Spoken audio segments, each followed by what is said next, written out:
E sempre depois dos vídeos eu leio as mensagens de vocês.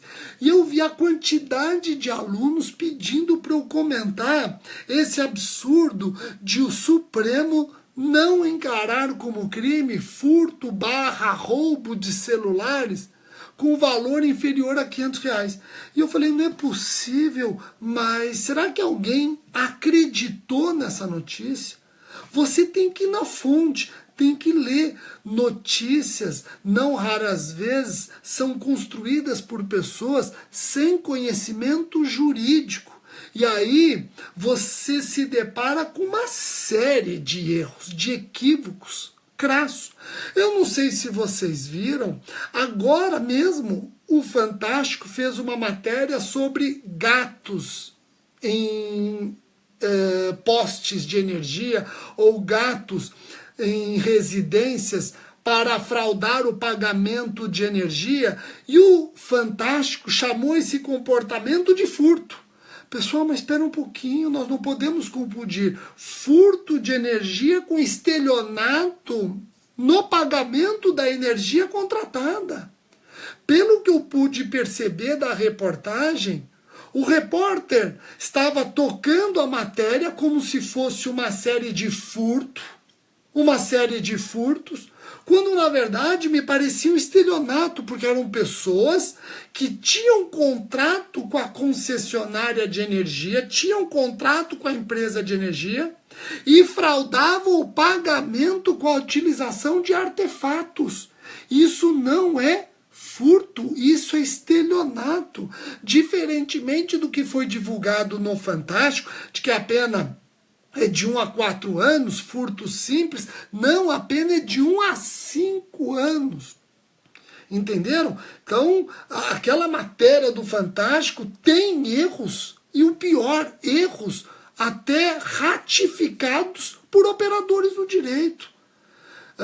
Vendo a matéria do Fantástico, ficou evidente que ali eram pessoas que buscavam burlar o pagamento da energia contratada. Se eram pessoas que buscavam burlar o pagamento da energia contratada, então isso não é furto de energia, isso é estelionato. Então nós temos que tomar cuidado, muito cuidado, com a matéria que nós lemos. Temos que tomar cuidado, falta às vezes para quem constrói a matéria o conhecimento jurídico. E essa notícia do celular com menos de R$500 e os olhos do Supremo de que não seria crime, isso é absurdo, isso é absurdo. Então vamos lá, preste atenção, olha só que importante. E aqui não é uma crítica à Rede Globo, viu? Isso aqui é apenas uma constatação de que os repórteres em geral, as matérias jornalísticas em geral, elas não procuram dar à reportagem uma técnica que nós, operadores do direito, queremos ver. Tá ok? Joia? Eu até, para que essa crítica não seja generalizada, eu dei uma entrevista recentemente, eu até estava nos Estados Unidos, dei uma entrevista para uma repórter da Veja, então que justiça seja feita. A repórter da Veja, depois que fez a entrevista comigo sobre um crime ocorrido em Vinhedo, na verdade é um crime ocorrido num parque de diversões que eu atuei, ela pediu meu telefone e falou, olha, eu gostaria do seu telefone, porque depois que acabar a matéria, eu gostaria que você lesse e procurasse os erros técnicos que eventualmente eu possa cometer. Olha que interessante. Olha que interessante. A própria repórter admitindo que ela pode falhar e pedindo socorro antes de divulgar, para que não divulgue absurdo. Isso é legal. Isso é legal. Tá ok? Joia? Vamos lá, pessoal. Vamos lá. Vamos comentar então essa história do princípio da insignificância e o furto, roubo de celulares com menos de R$500. Vamos lá, então vamos diminuindo as mensagens. A galera do Facebook já está com a transmissão ok, Insta também e o Periscope. Então vamos diminuir, por favor. Vejam, quando a gente fala em princípio da insignificância, imediatamente tem que vir à nossa mente o princípio da intervenção mínima. O princípio da insignificância ele é um desdobramento lógico do princípio da intervenção mínima. Desdobramento lógico. Olha, o princípio da intervenção mínima diz que o direito penal só deve ser aplicado quando estritamente necessário, de modo que a sua intervenção fica condicionada ao fracasso das demais esferas de controle, observando somente os casos de relevante lesão ou perigo de lesão ao bem jurídico tutelado. O direito penal só deve intervir quando presente relevante, intolerável lesão ou perigo de lesão ao bem jurídico tutelado. Todos entenderam? Então, o princípio da insignificância, um desdobramento lógico do princípio da intervenção mínima. O princípio da insignificância quer ver o direito agindo somente quando presente intolerável lesão ou perigo de lesão ao bem jurídico tutelado. Tá ok? Agora vejam, Rogério, o princípio da insignificância, ele exclui o crime fazendo desaparecer qual substrato do delito? Ele exclui o crime porque o fato não é típico? Será que o princípio da insignificância exclui o crime porque o fato é típico, mas não é antijurídico ou ilícito? Ou o princípio da insignificância exclui o crime porque, apesar de o fato ser típico e antijurídico, não é culpável? Vejam, num primeiro momento, a doutrina trabalhava com a tipicidade como sendo uma tipicidade meramente formal. Afirmava-se a tipicidade penal desde que o fato se ajustasse perfeitamente à norma. Havendo perfeito ajuste fato-norma, afirmávamos a tipicidade penal. E nessa época em que a tipicidade penal era uma mera tipicidade formal, o princípio da insignificância era encarado como uma excludente supralegal da antijuridicidade. Por quê? Porque nessa época era a antijuridicidade que se dividia em material e formal. O princípio da insignificância ele era encarado como uma causa supralegal de exclusão da antijuridicidade. Conforme vamos enriquecendo a tipicidade, aí o princípio da insignificância muda o foco. A partir do momento que concluímos que a tipicidade penal não é mais apenas uma tipicidade formal, operação de ajuste fato-norma, a tipicidade penal é também material. Você só tem tipicidade penal se, além do ajuste fato-norma, esse fato corresponde a uma lesão relevante ou perigo de lesão relevante ao bem jurídico tutelado? A partir do momento que você encara a tipicidade como formal e material, é que o princípio da insignificância passa a excluir a própria tipicidade. Compreenderam? Joia? Então, resumindo, preste atenção. Quando a tipicidade penal era somente tipicidade formal, o princípio da insignificância poderia excluir a antijuridicidade como sua causa supralegal de eliminação. A partir do momento que concordamos que a tipicidade penal não é somente tipicidade formal, mas também tipicidade material, que eu analiso a relevância da lesão ou perigo de lesão ao bem jurídico já na tipicidade, então o princípio da insignificância passa a excluir a própria tipicidade, mais precisamente a tipicidade material. Quem está acompanhando pelos meus livros deve estar entendendo com tranquilidade. Aliás, nos meus livros eu coloco até os esqueminhas. Quem é meu aluno do CERS, Carreiras Jurídicas, módulos 1 e 2, que é meu aluno do CERS, MP Magistratura Estaduais, deve estar vendo o esqueminha que eu faço em sala de aula. Estão percebendo? Estão percebendo? Joia? Então nós chegamos à conclusão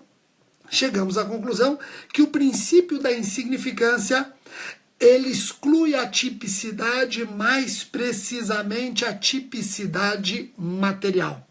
Mais precisamente a tipicidade material. O meu livro de penal geral, estão perguntando, olha, o meu livro de penal geral tem o esquema, meu livro Código Penal para Concurso também tem esse esquema. Agora preste atenção, preste atenção. Olha que interessante. Chegamos à conclusão que o princípio da insignificância, exclui a tipicidade material. Legal. Você está na segunda fase da magistratura de São Paulo, vou dar uma dica boa. Você que está na magistratura de São Paulo, segunda fase, olha o que o seu examinador escreve sobre o princípio da insignificância. Ele escreve o seguinte: o princípio da insignificância pode ser entendido como um instrumento de interpretação restritiva do tipo penal. Sendo formalmente típica a conduta e relevante a lesão, aplica-se a norma.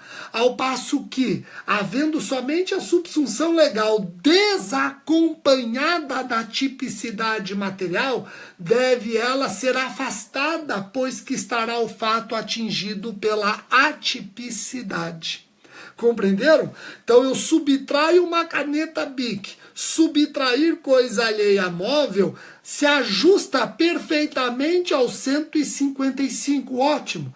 Mas essa caneta Bic não gera uma relevante lesão ao patrimônio do proprietário.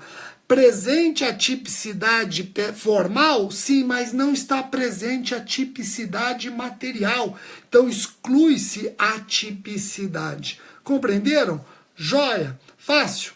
Espero que todos estejam entendendo, inclusive os árabes que estão comentando o meu Instagram, né? O que tem de comentário em árabe, talvez eles estejam entendendo tanto o princípio da insignificância quanto eu, aquilo que eles estão escrevendo aqui, certo? Bom, vamos lá, preste atenção, preste atenção. Agora olha só que interessante, olha que interessante. Vamos prosseguir. Rogério, você falou então que o princípio da insignificância exclui a tipicidade material. Delegado de polícia pode reconhecer o princípio da insignificância? Prevalece que não. Eu, Rogério, discordo. Prevalece na doutrina que o delegado não pode reconhecer o princípio da insignificância, porque isso exige um juízo de valor que só compete ao titular da ação penal. Bom, eu trabalho com delegados onde eu assentei o seguinte: se vocês entendem que o fato trazido até a sua pessoa é insignificante, você pode deixar de autuar em flagrante, mas instaura o procedimento e comunica ao titular da ação para ver se ele concorda ou não com você. Compreenderam? Então o que eu faço com as autoridades policiais que eu trabalho? Eu não concordo com a tese de que o delegado não pode reconhecer o princípio da insignificância. O delegado pode. E ao reconhecer o princípio da insignificância, ele deixa de lavrar o flagrante. Mas não deixa de comunicar ao juiz e ao MP, principalmente ao MP, que é o titular da ação penal, e pode discordar do delegado e exercer o seu direito de acionar criminalmente o autor do delito. Compreenderam? Joia? Então, o delegado, se entender insignificante o caso apresentado no flagrante, ele deixa de autuar em flagrante, justificando a insignificância, e comunica ao juiz e ao MP para que aí sim seja feito o juízo de valor definitivo. Compreenderam? Joia? Fácil? Bom, essa é a minha posição. Essa é a minha posição. Agora, Rogério, para reconhecer o princípio da insignificância, quais os requisitos? Tem previsão legal? Não tem. É construção jurisprudencial e doutrinária. O princípio da insignificância, ele vem sendo amadurecido pela jurisprudência e pela doutrina. Não tem previsão legal. Não tem previsão legal. O Código Penal que está no Senado até busca trabalhar, positivar o princípio da insignificância. Mas hoje não. Hoje não. Tá ok? Hoje não. Não tem previsão legal. Quais os requisitos amadurecidos pela doutrina e pela jurisprudência para se aplicar o princípio da insignificância? Quais os requisitos? O STF e o STJ têm trabalhado com 4 requisitos. Primeiro, ausência de periculosidade social da ação. Segundo, reduzido grau de reprovabilidade do comportamento. Terceiro, mínima ofensividade da conduta do agente. E quarto, inexpressividade da lesão jurídica causada. Paulo Queiroz, não sem razão, entende que esses 4 requisitos querem dizer exatamente a mesma coisa. Os tribunais superiores estão andando em círculos, falando a mesma coisa de 4 maneiras diferentes. Esses 4 vetores chegam no mesmo lugar, tá ok? Joia?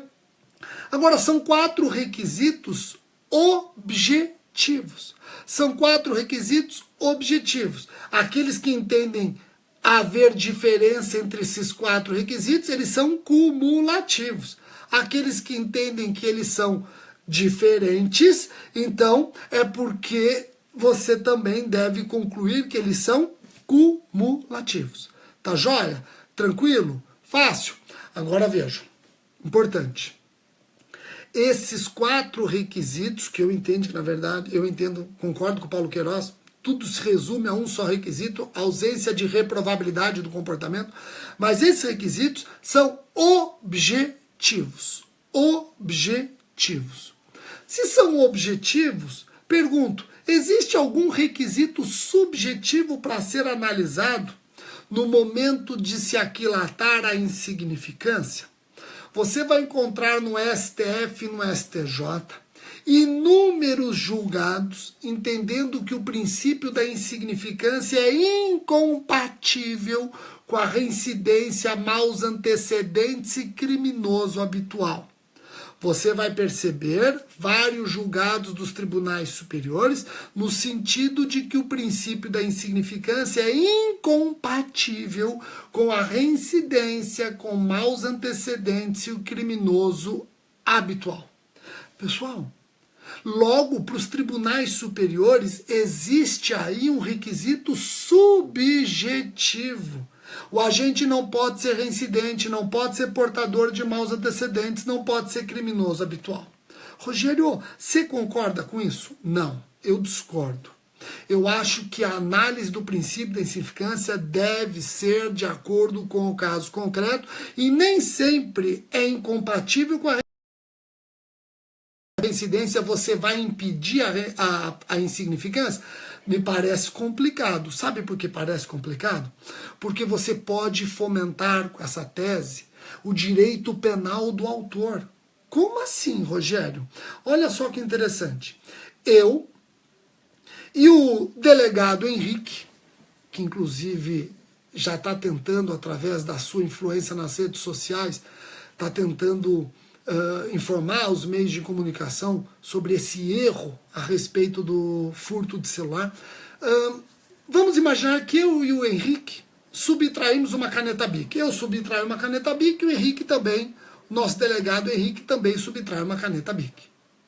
Vejam, eu sou reincidente, o Henrique não. Se o Henrique não é reincidente, o Henrique vai se valer do princípio da insignificância.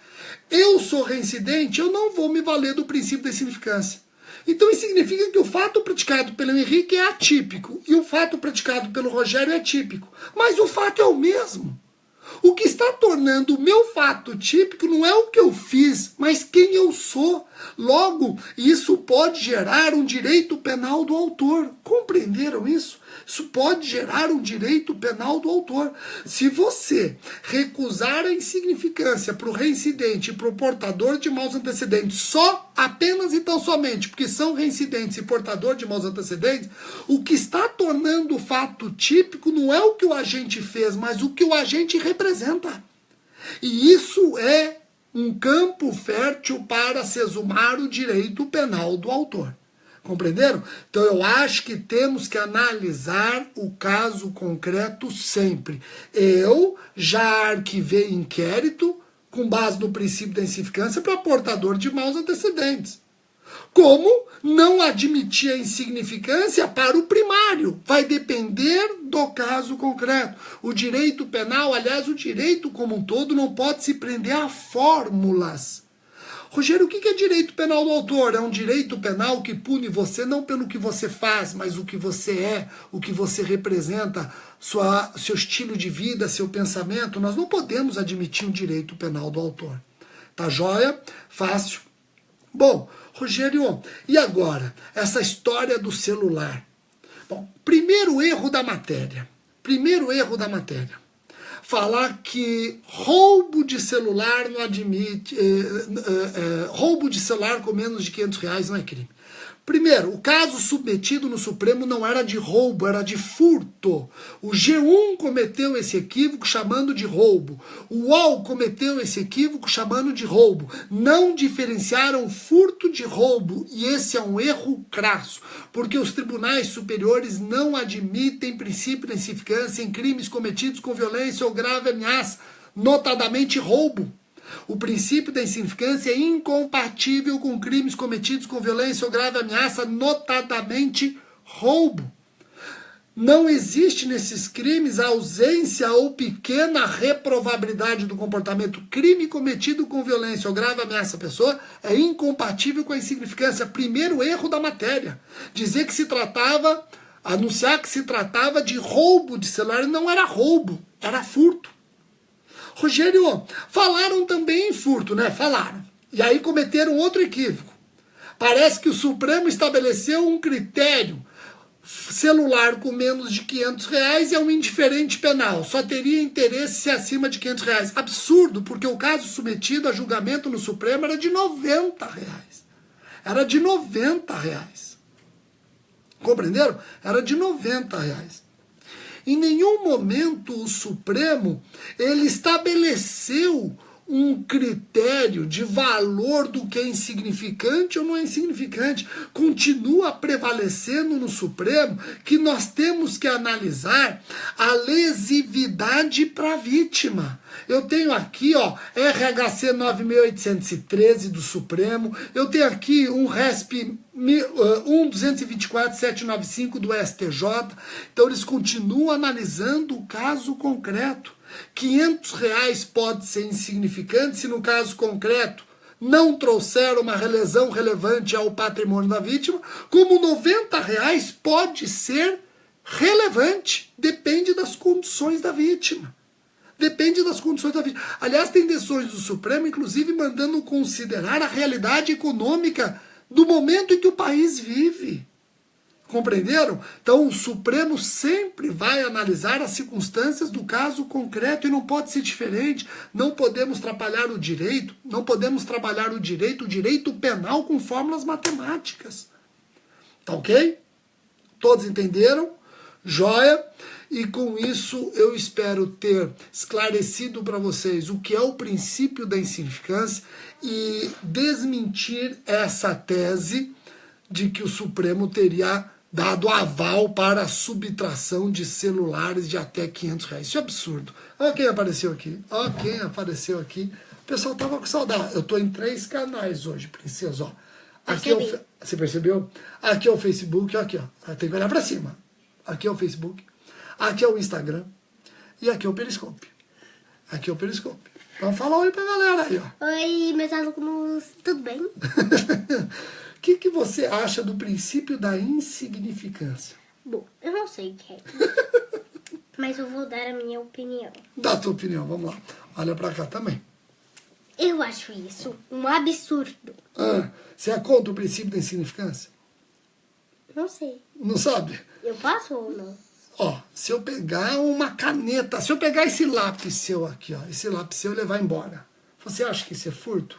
Eu tenho que ser preso por causa disso? Ou é só um lápis? Então, eu que mereço uma bronca, mas não a prisão. O que você acha? Bom, você pode ter pegado sem querer. Eu posso ter pegado Tipo, sem querer. você tá lá na casa da sua amiga e você tá desenhando e aí você pergunta, só posso ficar com esse lápis? E ela, E aí... Eu levo embora. E aí, ficar até ela ir embora. Deu pra entender? Eu acho que não, né? Deu. Eles estão batendo palma, ó. Coraçãozinho pra você. Coraçãozinho. E tá tudo em ordem? Você avisou que você vai voltar pro teu grupo de estudos também? Você vai voltar a fazer vídeos? Aham. Você avisou? Você viu que você tá nas 3 redes, ó. Aqui é o Face, aqui é o Insta, aqui é o Periscope. Face, Insta, Periscope. É.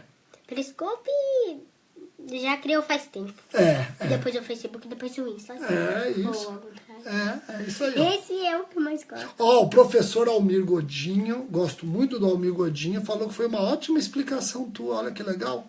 Manda um beijo pro Almir. Obrigada. Isso é um grande professor, Almir, tô esperando o teu artigo no meu site. Aliás, já que estamos falando do princípio da insignificância... Gente, eu tenho uma coisa. Só deixa eu falar uma coisinha para eles antes, ó. Falando do princípio da insignificância, entre no meu site jurídico.com, e lá vocês vão ver o princípio da insignificância e os crimes ambientais. Se é possível ou não o princípio da insignificância nos crimes ambientais. meusitejurídico.com, tá bom? Joia? O que você ia falar para eles? Olha, gente, não me esquece de me seguir no Instagram. Qual que é o teu Instagram? Vocês me seguem? Quem me segue, dá um joinha. Aí, Quem segue a Sofia dá um joinha. Olha só. duas emojis. Vamos ver quem segue você, ó. Vamos ver quem segue você, dá um joinha. Quem segue a Sofia dá um joinha. E...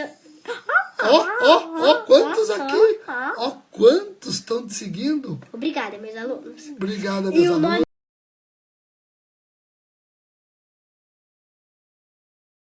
Com novos vídeos, eu volto essa semana com novos vídeos comentando o Código Penal. Eu tenho vários artigos ainda do Código Penal para comentar com vocês.